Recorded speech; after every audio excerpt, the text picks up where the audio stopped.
Yo! It's Los the host. I'm back at you for another week of Shield. This is Shield. We welcome you to come up under the shield. We welcome you to kick back your feet, relax. Let me let my son introduce himself and say welcome under the shield. Come on, tell him, son. This is my son, Carter. Welcome to the Shield. I'm Carter. Welcome to the Shield. That's Carter. So we're gonna have a nice one today. I appreciate y'all for joining us. Right, and we got great subjects today. But without further ado, let's introduce the host with the most. Here come Romy. What's up, Romy? Introduce yourself. What's going on, good people? This is Rome. I hope all is well.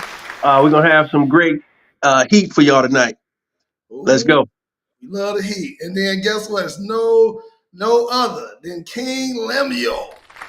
Welcome, everybody. We had a great show last week. We thank you guys for the numbers from last week. We ask you guys continue to help us grow our channel. We welcome you to another episode with Shields for Ministries. It's gonna be a good one today. Let's get it. Well, let me say this. Let me say this real quick before we get started. I already know y'all pumped, but yes, initially we were called Shield Ministry, right? We kind of did a crossover, and we call it Shield. We like to minister. What's up, Ash? We see you in the chat. So we like to minister, right? So everything that we do right now, we believe in the Shield being edification, encouragement, and we want you to leave here with something different. That's why Rome say the heat, because when you get felt and touched by that heat, there's a little bit fire under that. So we were, part of the reason I brought my son here to introduce himself for the Shield as well, just to let you know we're a family show. So sometimes you don't never know who watching. So I want to be able to be cautious of that, and I also want to be respectful for everything that we do, right? And let you know that we lead with love. So tonight we're gonna be talking about Puffy. We know that's a big scandal right now, big situation. So we'll start off by this, right? I'm gonna give you a little introduction about what's happening, just in case you've been hiding under a rock. And I'm gonna have my man Should come on and play this episode as we talk about Tyrese later. But first, we're gonna start with Puff, right? Let's start with Puff. So those of y'all that don't know, Sean Puffy Combs, Puff Daddy, P. Diddy, whatever you want to call it. He got a lot of names. He been in the industry for a long time. Matter of fact, this a lot of our era. Just to be honest with you, my man, he went to Howard University. He used to throw a lot of parties there. I know a lot of my homeboys know him personally from the parties. They remember they all went to parties together with Taraji P. and there's a lot of people, celebrities that was on Lean on Me. They was all together at Howard, and they got plenty of stories of Puff there, right? So let's just start there. Then he went into producing, where he was dancing. Then he got into producing. They gave him an opportunity. Well, low. So they gave him an opportunity, right, to start producing, dancing, and all of that. So Puffy made a name for himself. First of all, he's known for being an extreme hard worker, right, to say the least. Really, really hard worker. And he worked his way from the bottom all the way to the top. So much so that we all remember that he had an episode on TV called Making the Band. And he made all of them go get him some cheesecake, and it was epic. This was before you could go viral. He made them go to the cheesecake store, Juniors to be exact, to go bring me some cheesecake, and whoever the first one back. But it started off with some arrogance back then. But I'm gonna fast forward it so we can get started. Romy brought to my attention that Cat Williams did an epic interview at the beginning of the year in January, and he said this is the year of the reckoning. He said, you watch and see, kick back your shoes and relax your feet. You about to see a lot of people being exposed. He named Puffy. He named TD Jakes. He named a lot of big names. I'm sorry, Grandma. Yes, TD Jakes. He did say his name. Sorry, Grandma. But at the end of the day, he named a lot of people, and it ruffled a lot of feathers. So what we're talking about is pride. The Bible say pride cometh before the fall. Are we witnessing the fall? Come on in here, King Lemuel, and introduce the subject matter at hand with Puffy, and let us have it, baby. Well, I tell you, this is so. I go way back. I'll give you some context. I remember I've seen Puff Tupac and Biggie perform at the House of Blues here in Hollywood, California. I remember those guys. This is my era. I remember Bad Boy. I remember Uptown Records. He used to be at Uptown with Andre Harrell. That's Jodeci, everybody. That's Mary J. Blige, everybody. Come on, that's Heavy D, right? So this is more my era. But here's what I do know, just to give you guys some context. The music industry has a lot of layers. And I mean that respectfully. When someone walks into a record musician's or producer's office or a record label owner's office, they can see the hunger in the average black man or woman's eyes. You're coming from a place of poverty, and they know, as much as you know, this is a huge opportunity for you. It's a life changing, for some, generational opportunity for you. And that comes with certain back end, let's just say, quid pro quo. You do this for me, I do this for you.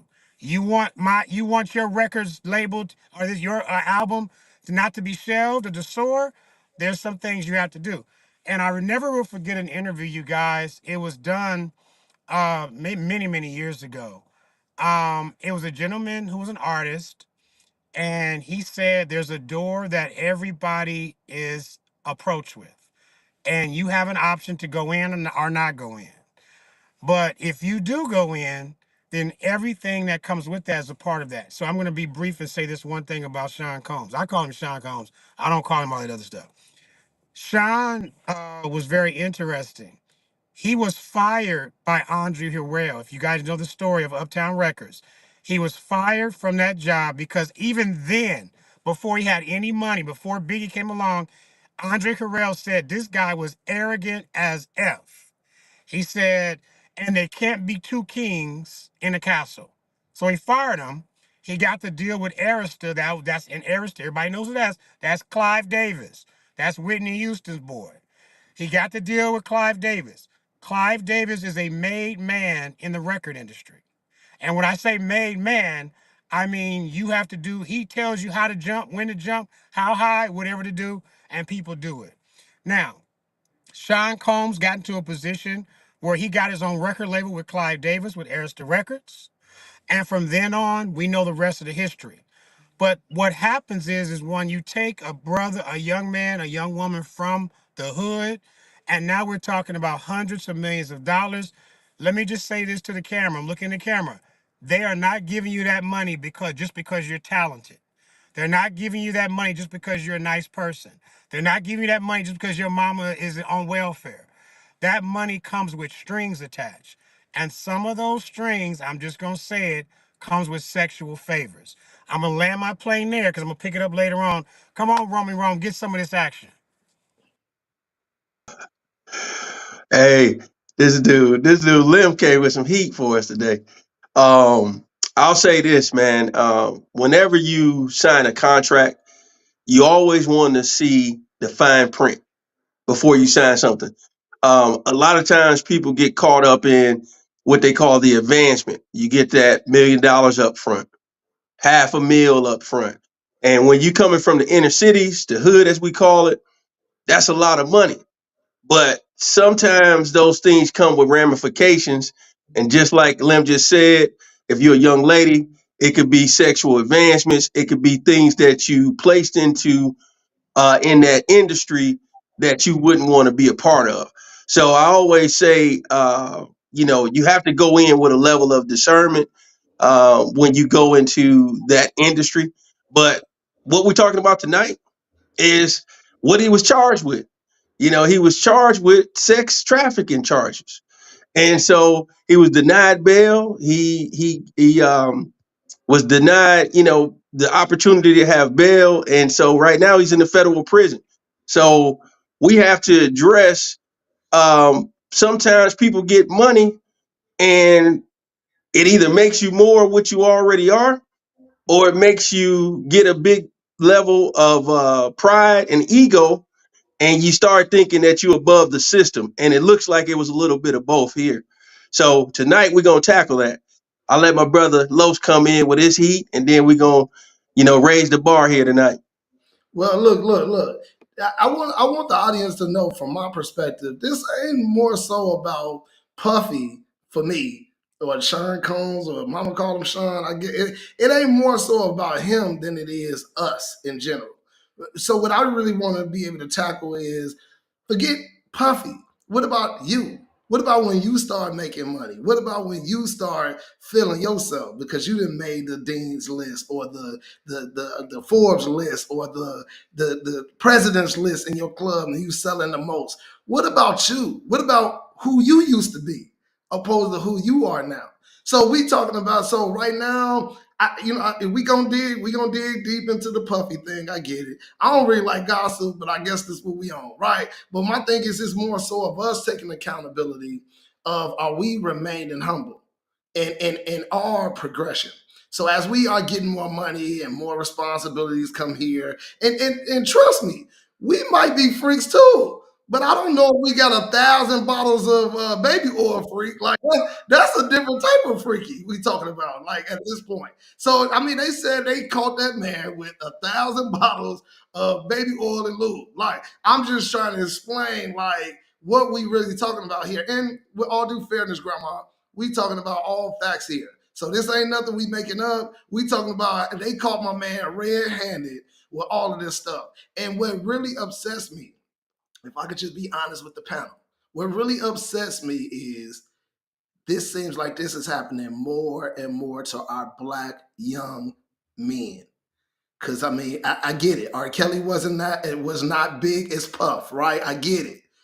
But it's him, Cosby. I just believe that this is something vendetta that's going on with our black community. And I don't mean to make this no black and white thing. That's not what I'm trying to do, please. So don't mistake it as me being racist, right? But what I am saying to you is all of these guys that I just named with Puff, Cosby, and P. Diddy now, these men have produced amazing legacies, right? In their music, in their TV, and entertainment in general. And all of that can be diminished if I can just open up the closet one time and let you see the skeletons in your closet. Because we all got them. See, that's the reason I love about this conversation. We all got skeletons. It just so happened that we don't know about Obama cheating. So I ain't saying this is just an example, my grandma. Sorry. This is just an example. We don't know about him cheating, but if we did, will we diminish his legacy? Will we look at him the same? The Bible say, come on, Lim. The Bible say all sin and fall short of God's glory. We see you low because Epstein, you right, Weinstein, there's a lot of other people, but they was on their way out. They 70. When they get caught, they old and gonna rot in jail, right? But and none of them had as much to lose. Epstein don't have the catalog that Cosby got with Different World and all of that, and that Little Bill, all the positive stuff my kids used to watch that they pulling off the show. So I'm gonna let all I was trying to do is stir the pot to bring Lemuel on in. Come on, King Lemuel, what you got? So there's a few things. When you look at the indictments, when you look at the lifestyle behind the scenes that Sean Combs lived, and many others, he's not alone. It's his day to day, but really we're talking about a macro situation in Hollywood. A lot of things are happening behind the scenes, and I'm just gonna say it because we're gonna be honest about it. A lot of the activities that are happening in these freak off parties, these behind the scene parties, a lot of it is being recorded so they can then bring it up when it's time to cut your water off. When you piss off the wrong person, I got you on tape in a compromising position. That's very hard to fight. Case in point, when CNN dropped that very telling tape when Puffy was dragging Cassie down the hallway, you can't unsee that. Right? Everybody, it went live on CNN all over the world. Everybody saw it was her. He dragged her. So when you see those type of images, that's what we saw. Can I interest you? Imagine the things we didn't see, y'all. Right? And they said that's light work. You as we say on the street, that's light work. They said some of the things that people participated in were against their will. There was Mickeying of drinks. There was pink cocaine called Tucci. There was Viagra to keep you up and down. You got uppers and downers. There was horse tranquilizers being used during these parties. They call it a special K on the streets, ketamine. All these things were used in these situations to be able to affect people's mind, their spirits. And when you come out of a situation like that, you don't know who you are anymore. If you have any part of you left, experience some of the things, seeing some of the things.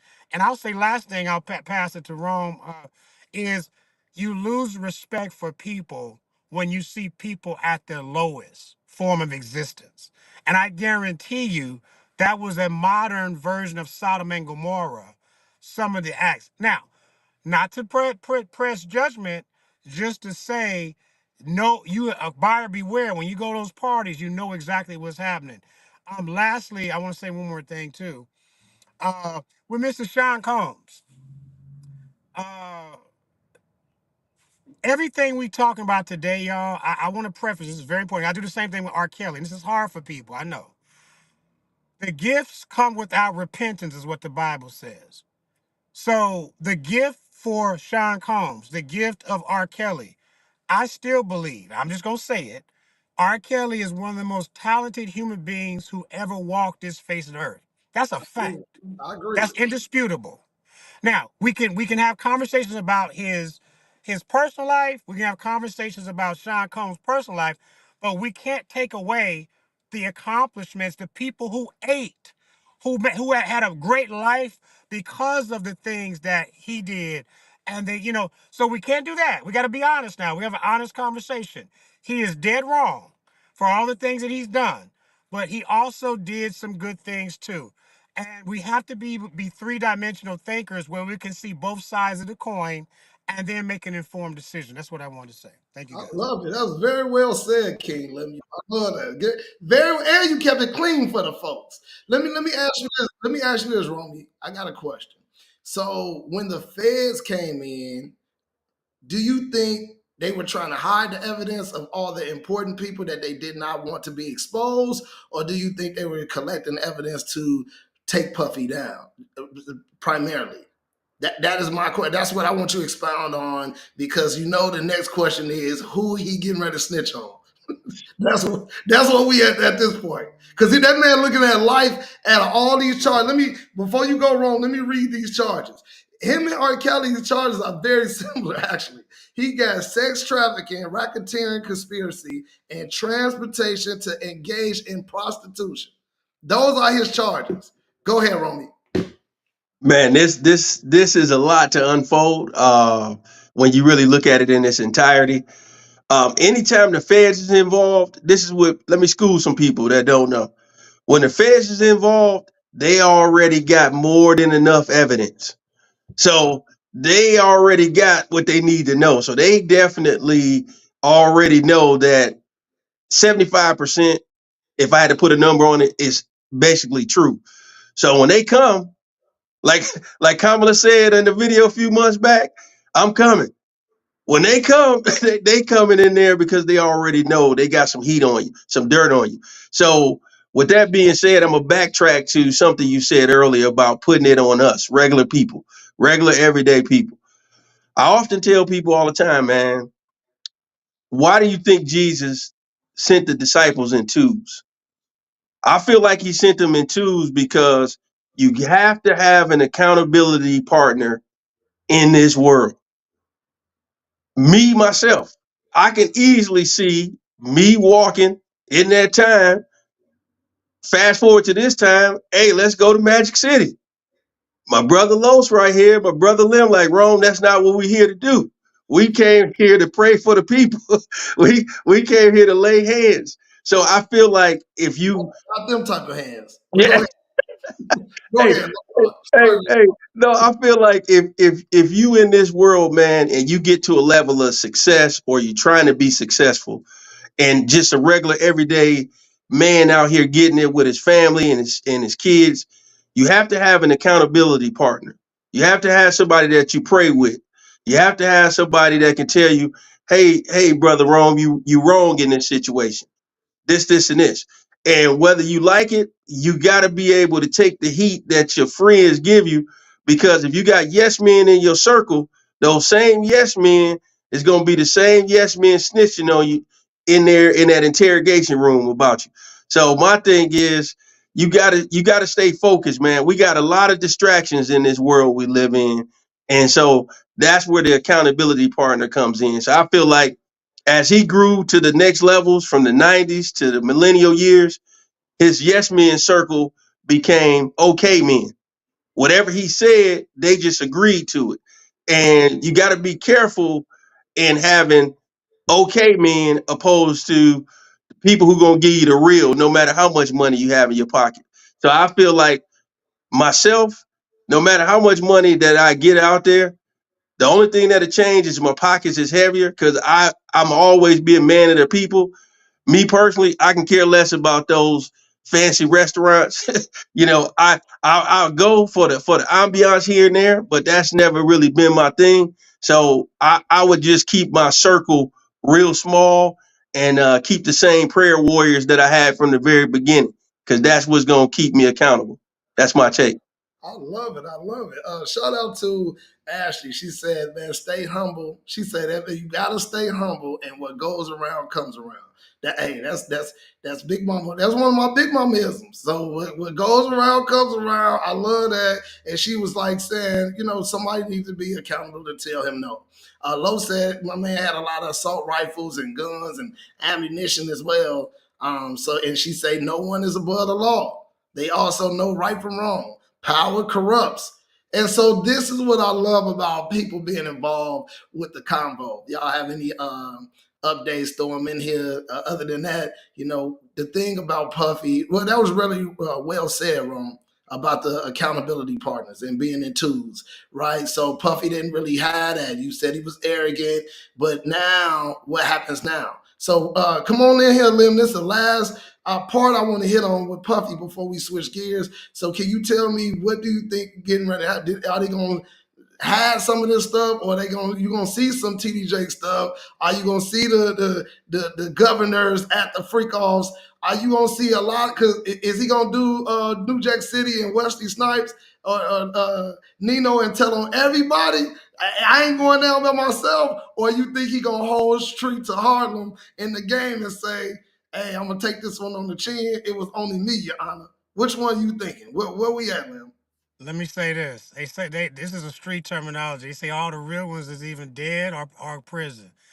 I think at this point in time, unfortunately, we live in a generation where people they gonna snitch to save themselves. So I wouldn't be surprised, y'all, if Puff cooperates with the feds. The problem with that is it's a lot of powerful people who can get to him if he go that route. Let me introduce you to Jeffrey Epstein. There's a lot of powerful people who are at those freak offs. And the last thing they want him to do is turn state's evidence and cooperate. So the reason why they denied his bail is because they know he has the money to leave the country and get up out of here and jump bail. Obviously, that's it's not gonna happen. So here's what I see. Here's what I see happen. He's going to face charges. I'm not going to put anything past him. I don't think he's the type of dude that can stand up and do the time without talking. I don't think he's made that way. When you've had the lifestyle that he's lived to give him to just to say it, and that type of money, he ain't built for prison. He's just not. So that's that thing.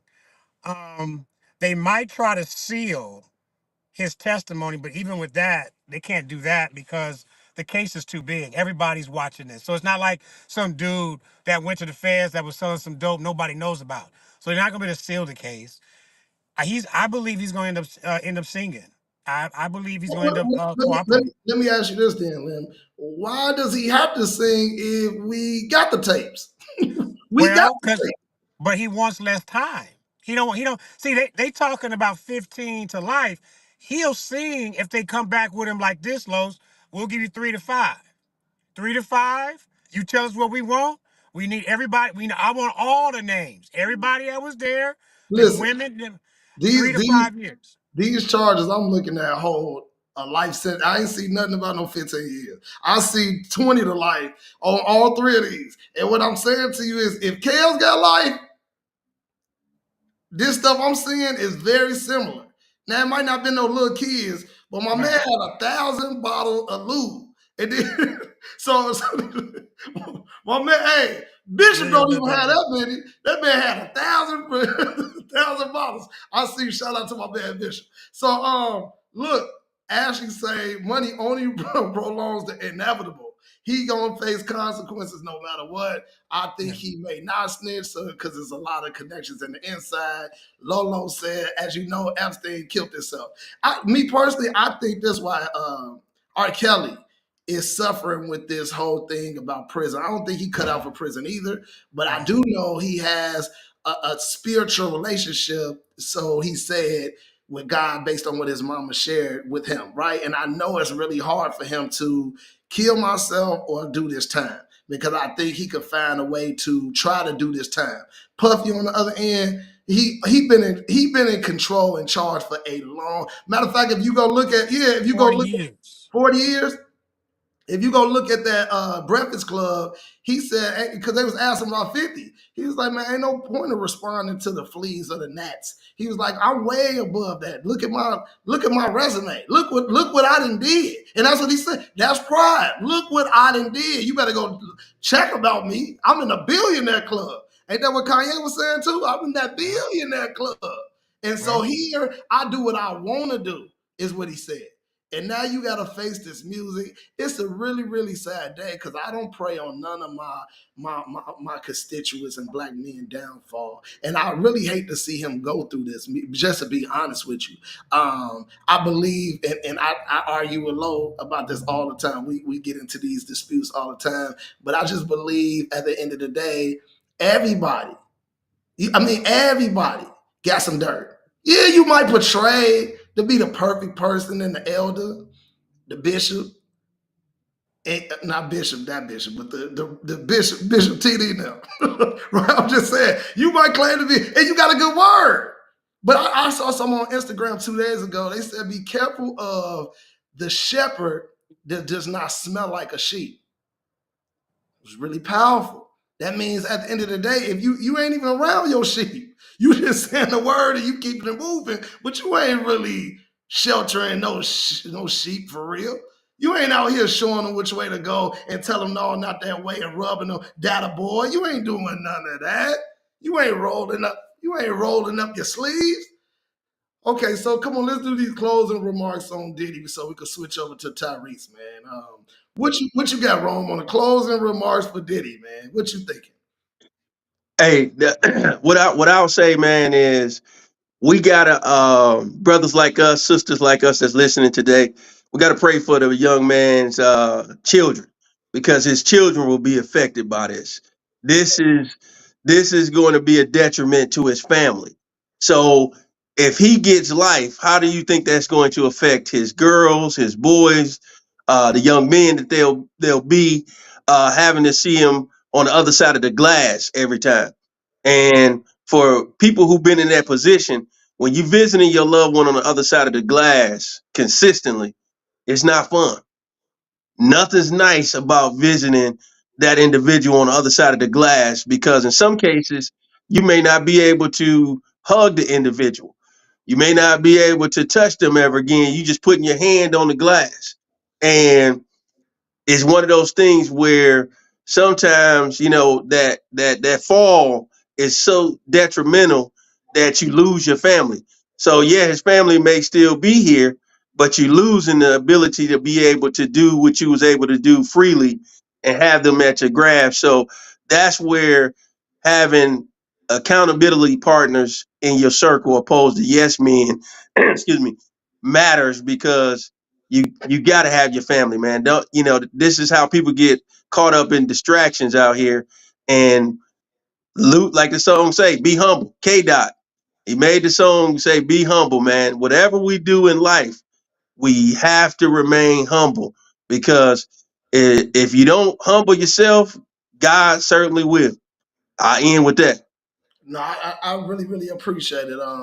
Yes, prayers goes out to his kids, man. I had an opportunity of meeting his twin daughters. My son was practicing and playing for the CBC team that's connected to Sierra Canyon. So we, just so nice. They just so nice and mannerable. Like, yeah, I mean, and matter of fact, if you go look at Albie Sure's son, which we're gonna transition to with the whole child support thing, but Albie Sure's son speaks greatly of Diddy, and all the stuff that he did, and how he was a bonus or a stepfather to him, and was always there at all his games. So to me, I think he has done a lot of great things in the world as well. But these things right here, before I let Lim respond, this is why I'm saying this.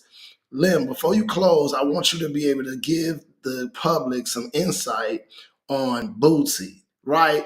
Bootsy made a statement today saying, I don't really know if Diddy was that wrong, right? Because if we talking about sex trafficking, meaning as though I'm paying for sexual activities for a girl that I want to be here, and even if we're talking about racketeering, where I'm paying somebody from Detroit to come down here, and we have a party and end up having sex consensually. These are things that most entertainers do. So we all could go down for a lot of these charges that Diddy is charged with and have life in prison over. And so, what is your response to that as we close on this whole Diddy thing? So I have a response to that. So there were women and men. This is a key point. Women and men who were at these parties consensually. Then there were women and men who were drugged or spiked. See, so when you get into consensual sex and when you get into non-consensual sex, that's when you go off into that other side. And there's reports that have been, in some, not in this indictment, but there are reports that many people were there, were drugged. Cassie being one of them, she talked about that. And so there is some responsibility. Let's just do this. If you have a party at your house, you are responsible for everything that goes down in your house by default. That's just the responsibility. Your hotel room, your house, your beach home, whatever's happening there, they're not gonna be. Well, what happened with such a? No, no, sir, you're the owner here. We're looking for you. So if these things are happening, Sean Combs is responsible for the things that are happening. Now, here's the good news, and I do want to piggyback off what Rome said. Those children are the only victims in this. Because you got to remember, they weren't even around when Sean Combs began this journey to ascension. Most of his kids were babies, and some of them weren't even born 40 years ago. That's a fact. So now you have, we always hear this, we don't get to choose our parents. So on the outside, they're born to look at the lifestyle, look at the cars, the private jets. But behind all of that is the real person. And some have gotten a chance to see who he became when the money, the success, the ambiance, let's just say self worship. The Bible talks about self worship. When you get to a point where you think you're above everybody, then and you don't have anybody to say, we need to scale that back. Then you are in essence a monster. He became a monster in the sense there was no checking him for 40 years. Do y'all understand? This man has been moving and grooving and freaking off for 40 years. Uninterrupted, nobody bothering him, no police, no feds. So, in the words of Malcolm X, the roosters have come home to roost. That's what hey, and we want to pray for his kids. We want to pray for him too. Hopefully, we want God to deliver him and save him. And maybe this is that stopgap for him. God can do it. He can. But more importantly, I want also those kids to be saved from the residue and the psychological and spiritual effects that their father's behavior generationally has had on them. They can't unsee what they've seen. And we want them to be in a better place moving forward so that it doesn't curtail their matriculation. But with all that being said, to put a bow on all this Sean Combs thing, he is a poster child for where money and fame can take you if you don't hold on to your anchor in God. He's a poster child. Hey, that boy sound like a preacher right there. Hold on to your anchor. I'm with. Hey, Big Ma, you heard him. He said it. Hold on to your anchor. And I love that. So Lo said pray for the victims as well. We definitely want to pray for Yes. Papi and all the stuff he's Yes. going through. We want to pray for Absolutely. his kids. Our heart goes out because Lo said some of them boys might have been involved. I mean, they was at the freak offs. So I'm just saying, let's pray for all of them and the effects. And Ashley say Boosie let his son get some at 13. So we live in a crazy, wicked world. So let's transition real quick, right? We're gonna do a crossover. And the crossover we're gonna do is about child support. Now, I want this to be majority of the show. So because I think it's relevant to a lot of people, and I want to shine a light. I want to shine the light on what's going on in this child support situation. I got some statistics. I got a little clip to show you. We really, really well prepared. Take us away, Shug. Let's hit a clip first. Come on, Tyrese.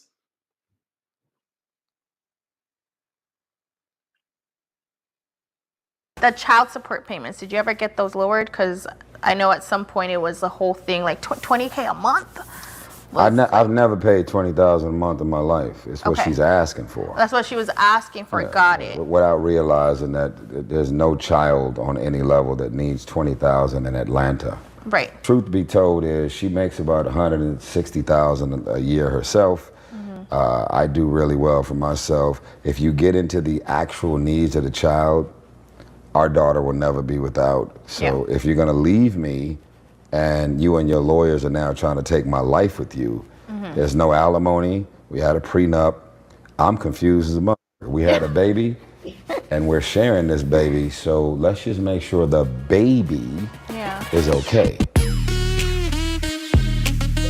The child support payments, did you ever get those lowered? Thank you so much.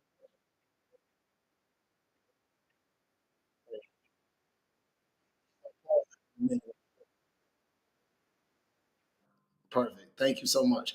So we got Tyrese take on she wanted 20,000 to take this man to the ringer. Let me throw out a disclaimer real quick before we get this party started.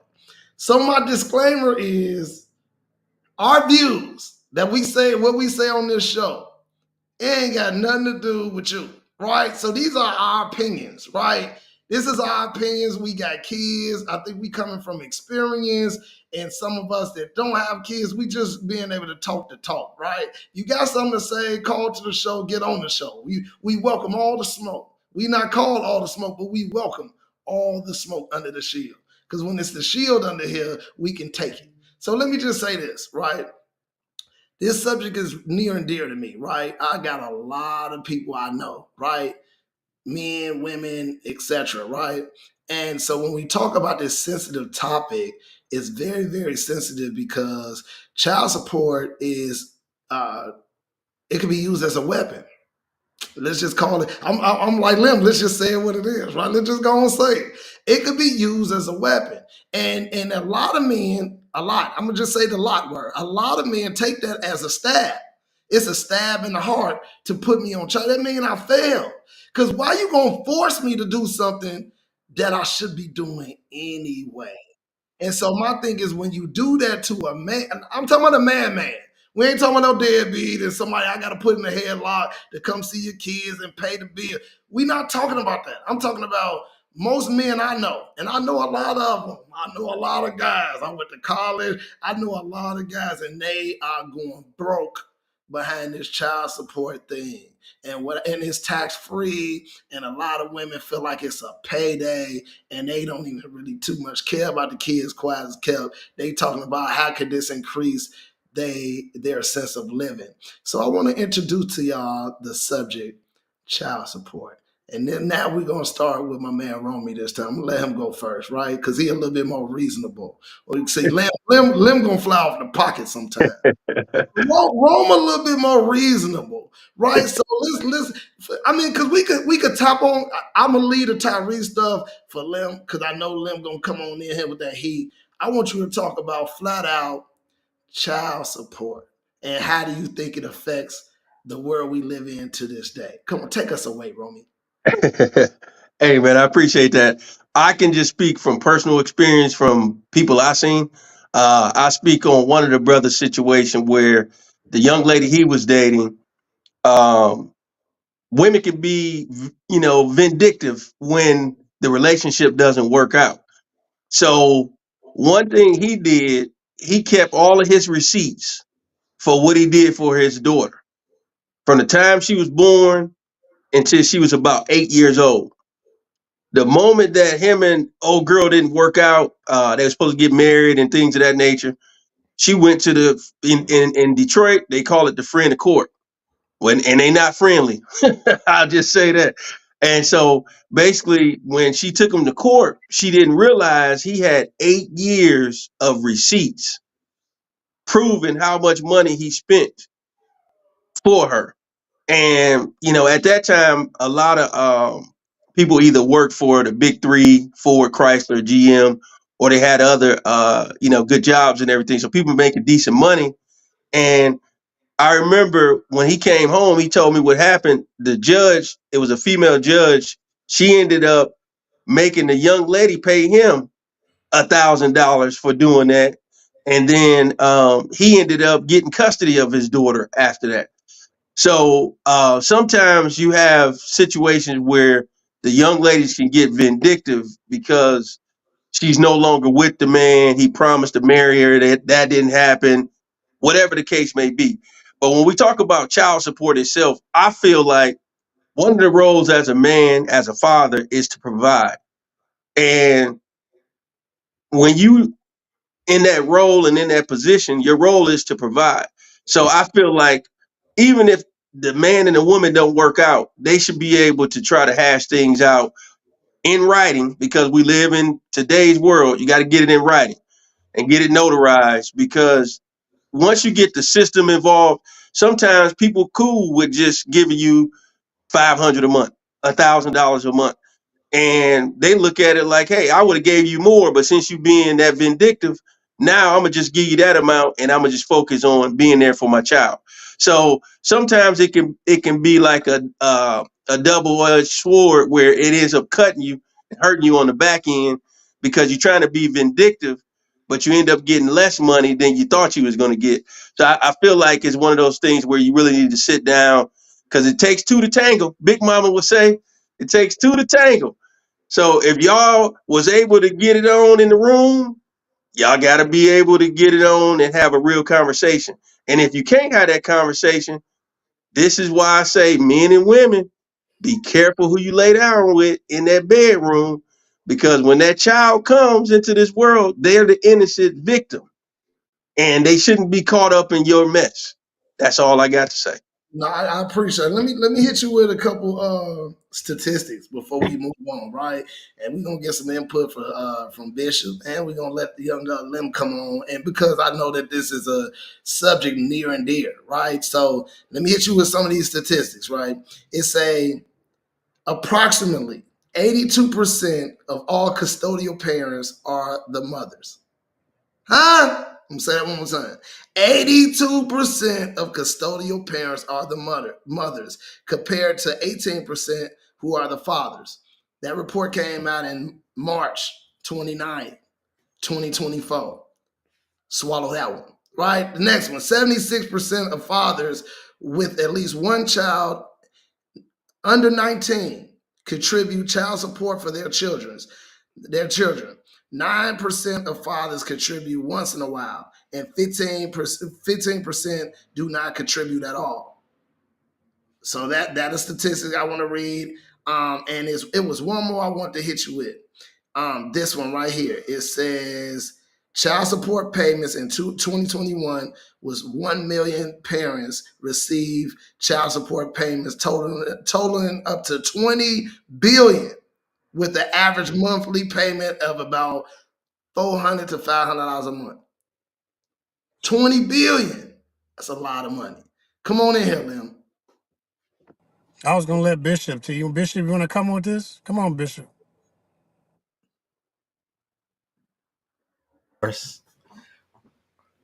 Fortunately, I didn't have to pay child support though. I had a good ex-wife. Um, but I believe this child support in general, I think it's necessary in some circumstances. It can be abused. Um, a lot of times, when, especially these days, when people get together, um, it's usually hookups, and they have a kid. The father didn't want the kid, and it's up to the mom to decide whether the kid is going to be had or not. The father has voiced his opinion that he didn't want to have the kid, and if you're the father and you make that mistake, you made that decision, you need to pay child support, whether you wanted the child or not. You already made your decision up front. So I believe in child support. I always look out for the best interests of the child, and I don't even think about the parents. My usually when it comes to kids, my interest is 100% with the kids and not the parents. So I don't even look to see what's best for the kids. 20,000, of course, is crazy and definitely isn't needed. Fortunately, in my case, when I got divorced, I got split custody of my kids. So we split the kids. I had them 1 week. My wife had them 1 week. I was never on child support until this day. Both my kids are in college right now, and we do have a joint account. And we both put $500 in the joint account, and that $1,000 is used for all the kids' expense. When I have the kids, I of course maintain their living. When she has the kids, of course she maintain their living, and the $1,000 is for like when they used to play football and basketball and things like that. Right now they're in college, so it's going towards car insurance and stuff like that. Just looking at people with kids, me and my friends, I think it's a lot of times, especially if you're coming out of a divorce, you were married and had kids, or even if you had a father who was very vested in that kid. I think from what I see, a lot of times the mother would get a whole lot more money out of the father if they weren't put on child support, because some of the child supports are real low. I've heard. I mean, you only hear about the cases of the guy paying $20,000 a month, $10,000 a month, and stuff like that. But a lot of times, a lot of guys only have to pay $50 a month, $100 a month, and that's nowhere near enough to raise a kid. So it's a lot of circumstances that end up like that, where the kid, the mother puts the father on child support. So somehow it's only $50 or $100 a month. A lot of times that father does want to support the kid, but he gets mad that he's put on child support, and he kind of gives a lot less than he has. I know for me, I've given a whole lot more than if I was put on child support. My kids have lived a very extravagant life, and they still do to this day, and they know they have it good. But I'm all for child support. Like I said, I'm 100% vested in the child. Thank you so much for sharing, Bishop. I think that's really, really good. Matter of fact, I think it's admirable for the listeners. Y'all should take advantage of that. I didn't do that, but I thought that was amazing. He put $500 up. His ex-wife put $500 up, and they used that. But most people not responsible like that. Let me just be honest with you. Number one, and number two, I'm gonna tell you, it gets really ugly when you talk about courts and mediation. I've been through it. And I'm gonna share you my personal experience. So I've been through it. I had to go through court. It was one of the hardest things I ever had to do in my life. To go to try to win custody of my daughter. It was really, really hard, man. It was really ugly. It was some things that was shared and that was spoken about that can't be taken back.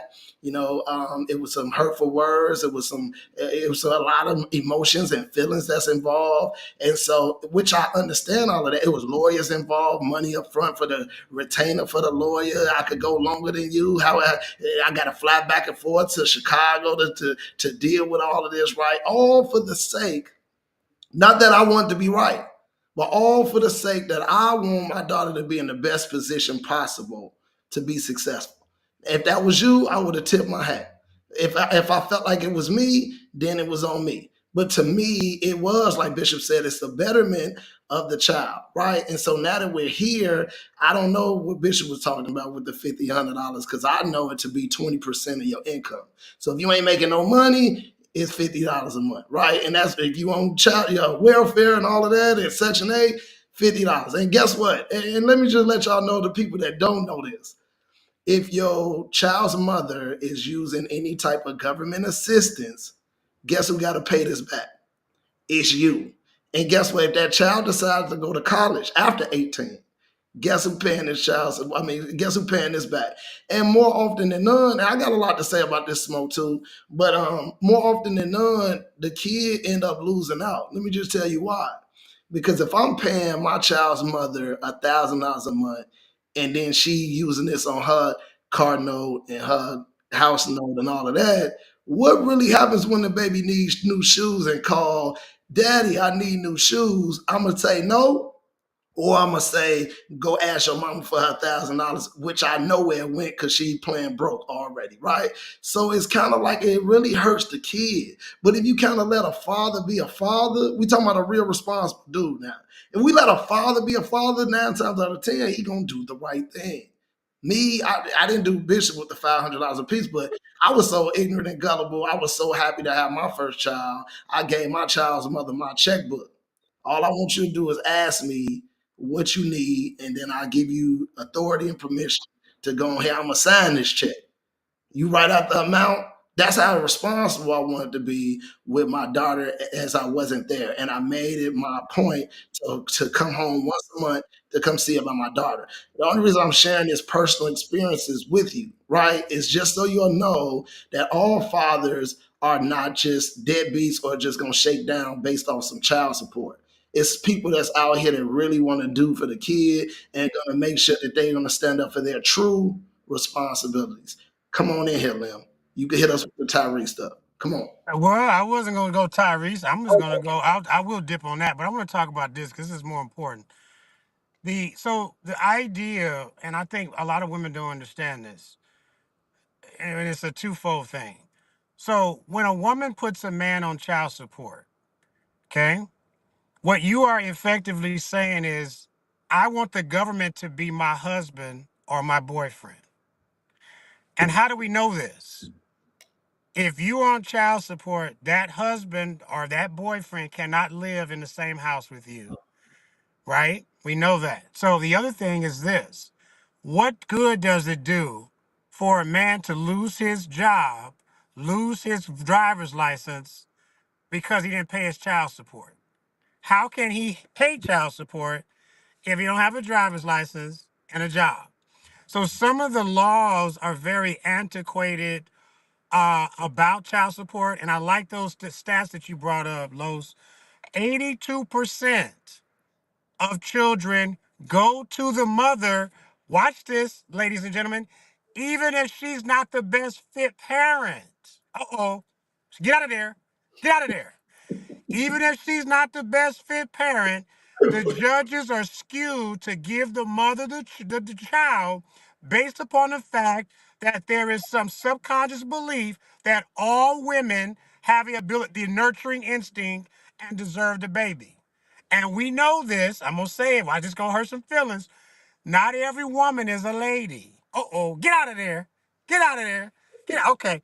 All right. What you trying to say, brother preacher? Well, here's what I'm trying to say. not, not every woman is a lady, and not every woman who brings a child to this world is a mama. Come on, brother preacher. Talk to me, Los. Not everyone is. But the court systems are saying subconsciously, we believe that that mother deserves to be with those kids, even if she's not the best fit parent. So we need a reorganization, a revamping of the entire court process as it pertains to child support, a reworking of it. It needs to be worked from the ground up, from the taking the driver's license, causing a brother to lose his job or woman to lose their job. Because we know in California and today, all of us, we need two incomes to take care of children. Now to backtrack, and I'll get on Tyrese after this. To backtrack, it is very important. Rome talked about this. We have to pay attention to who we have unprotected sex with. Yes, unprotected sex. Nobody's saying we're going to tell you not to have sex. It might be a little bit unrealistic today. But you should use some level of discretion when you're having unprotected sex with somebody. Some people spend more time picking out handbags and J's than they do picking out the person they gonna lay down with. I said it. Get out of there, brother preacher. Get out of there. Some some people, they do. They spend more time picking out a handbag or a dress or a pair of J's or something else than they do picking out a mate. We've got to do better. And by the time you get in the courtroom, I'll land my plane. The courts don't have no love for either those kids or the two custodial parents fighting over the kids. It's just business as usual for the court systems, brother. Let me jump in here, Lim, because you definitely pierced the nerve, right? You pierced the nerve with me, and I'm gonna tell you. Normally, I don't even share my personal stuff, right? But we on the road, right? And I'm sorry for anybody that's it affected. If my daughter watching, I love you, right? But we was actually at the courthouse. And you know what the judge told me, Lim? You know what he told me and the mother of my child? He say, "You sure y'all can't figure this out? Because I could flip a coin. It don't matter to me." He said it. He said it does not matter to me. I don't know your daughter. Do you sure you don't want to figure this out? Because I could flip a coin. I Wow. promise you, he said that. Oh my God. He said, no, he said it, Liv. He said it. So it came back to me like a ton of bricks because at the end of the day, I'm praying, I'm fasting, I'm going through all of this, right? Because I didn't want to do this, right? But I was forced to do this, right? So I'm going through all of this, and to hear him say this, and then the end of the story, he ended up siding with me and giving me custody of my daughter, which was you would think it would be a win. Oh yeah, I won, but it was hard. It was hard even to deal with my child's mother to be like, she looking like she was a failure because she didn't win, and that's what it was not about for me. It was about pushing my daughter to be in the best situation, right? And so part of that agreement, because I don't want y'all to think I'm so bad, right? Part of this agreement, I fly home 5 times a year on my dime. You ain't got to, you know what? I revoke all child support. You ain't got to pay me a dime. Just let my daughter live with me. So my thing is, no, I didn't ride the gusto. I didn't take it all the way home and hit the home run, park out the window and look at you and being petty like 50, 999 now I won. I didn't do none of that because that's not what God is, right? And that's not what I was being pushed to do. I was on an agenda trying to be able to make sure that because my daughter, she didn't ask to be brought here.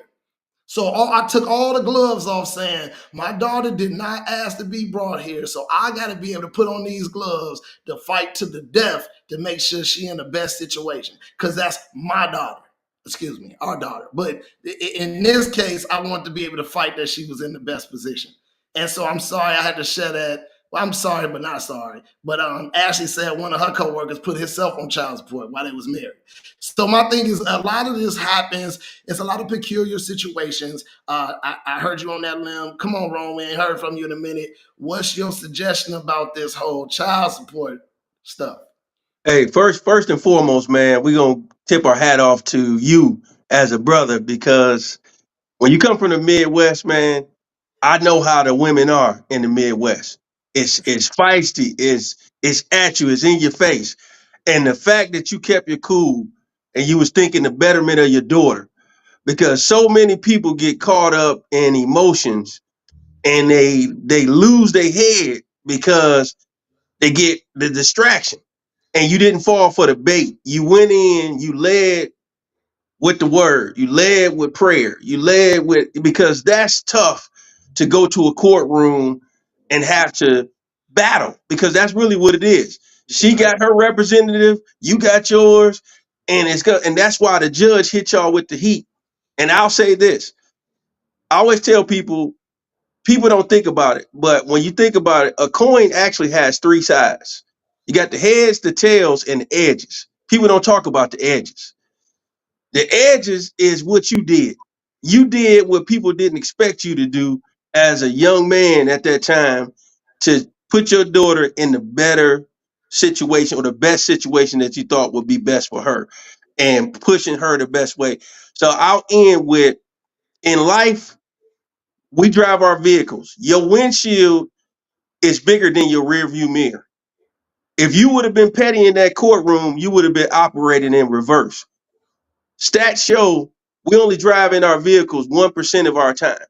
That means 99 other percent of the time you put in your car and drive. Life is about moving forward. It's not about, oh, he did this. Oh, he didn't do that. Oh, he didn't pick her up from school. Guess what? Chicago got traffic. Detroit got traffic. LA got traffic. I was 5 minutes late. I called the school. It's not the end of the world. You know what I'm saying? But you didn't fall for the bait. You didn't go into the distraction. You did. I got to definitely tip my hat off to that. You all raised a nice young lady. And you did way more than what the average dude at that age would have done, because they would have fell for the bait and would have turned into Mr. Petty and Miss Petty. And that's not how you focus on that child when you're thinking about their future. And I'll say on the whole Puffy situation, to the victims, to the children, to even itself, every single one of them needs prayer. Because if we are saying that we're believers, and you got people in the Bible like Saul, and he was able to turn his life around, you know, in this case, he may not never see another piece of daylight outside of them four walls, but at least he can get his soul right behind the four walls. And that's what it's really all about. That's my take, folks. I appreciate y'all. Hey, Rome, you sound like TD Bishop, Rome. That boy hit you with the move forward, backwards, never. I love. Shout out to Dixon. Hey, so let me say this.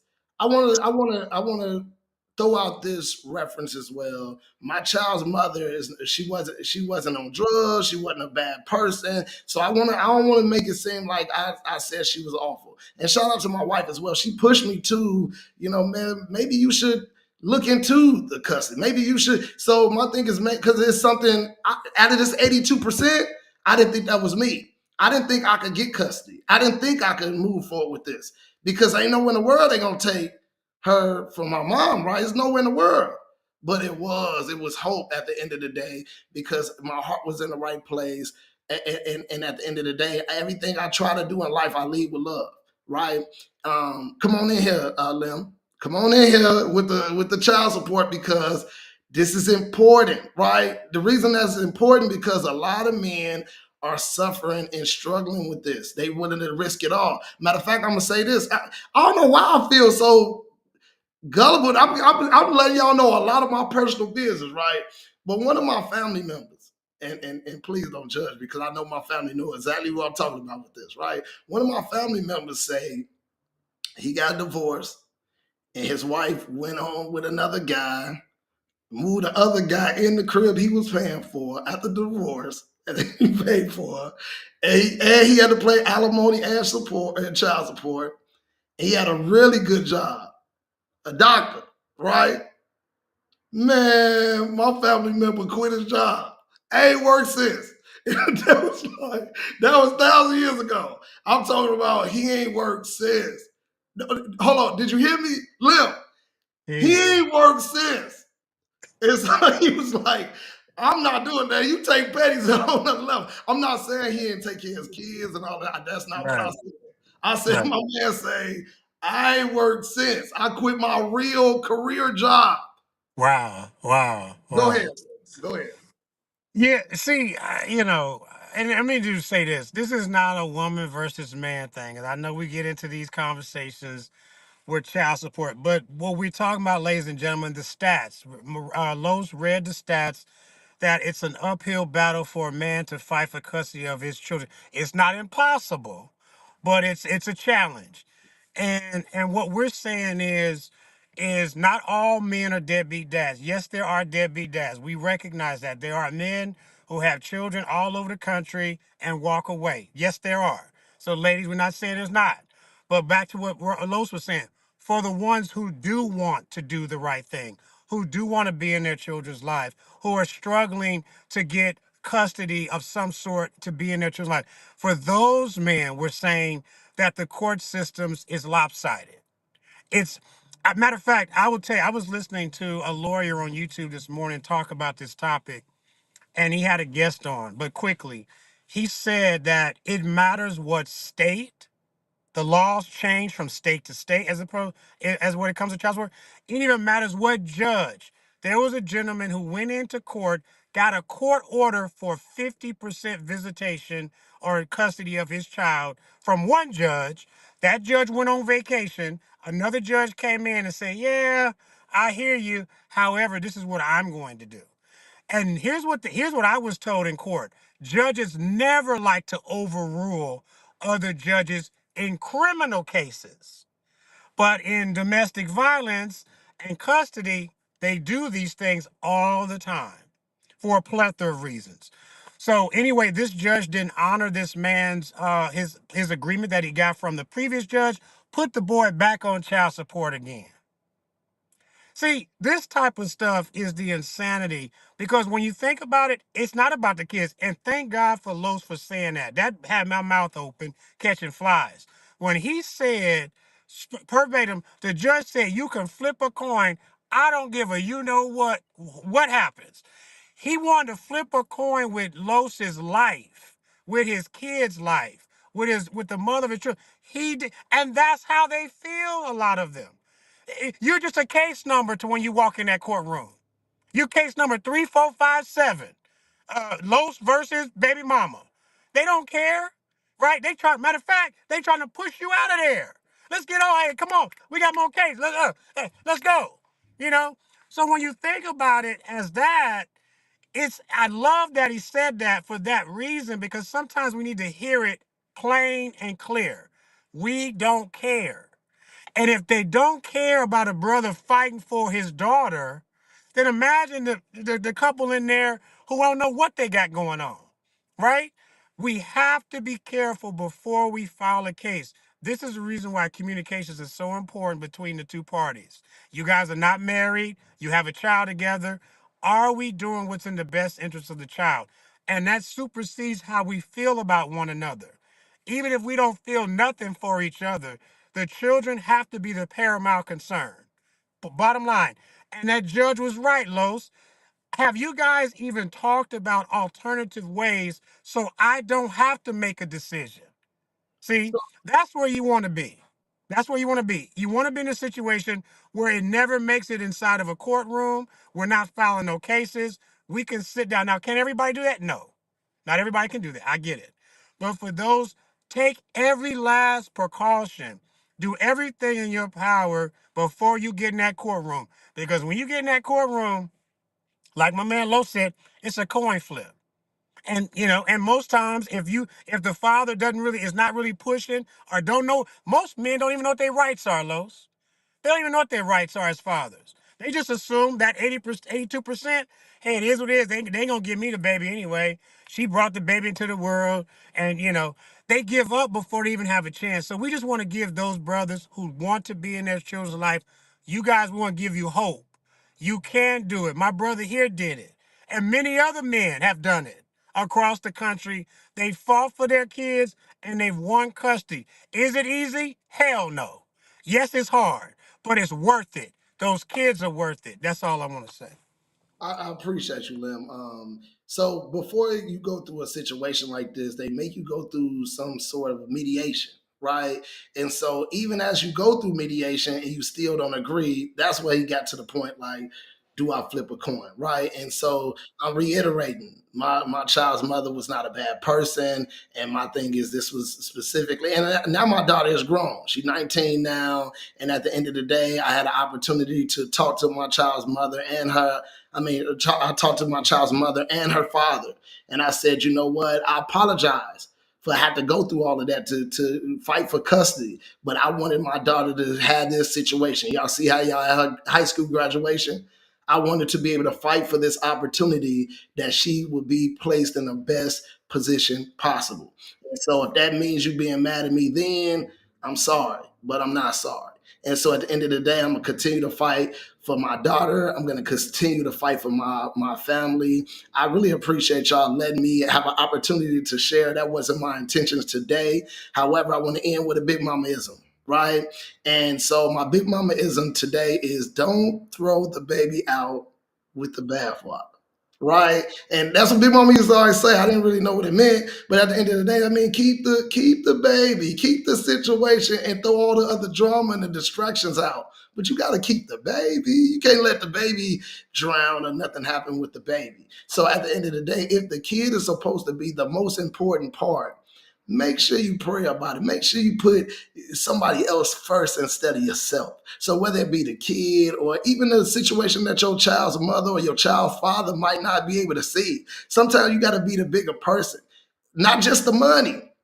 Not because he giving you money every month. Just understand how that can damage this situation. Sometimes you might be getting more if you just sit back in the cut and let him do what he gonna do based on being and doing the right things. So I want y'all to be able to stay encouraged, to understand that fathers have rights too. So does mothers. I seen mothers lost numerous of custodies as well, and they going through custody battles trying to get their kids back.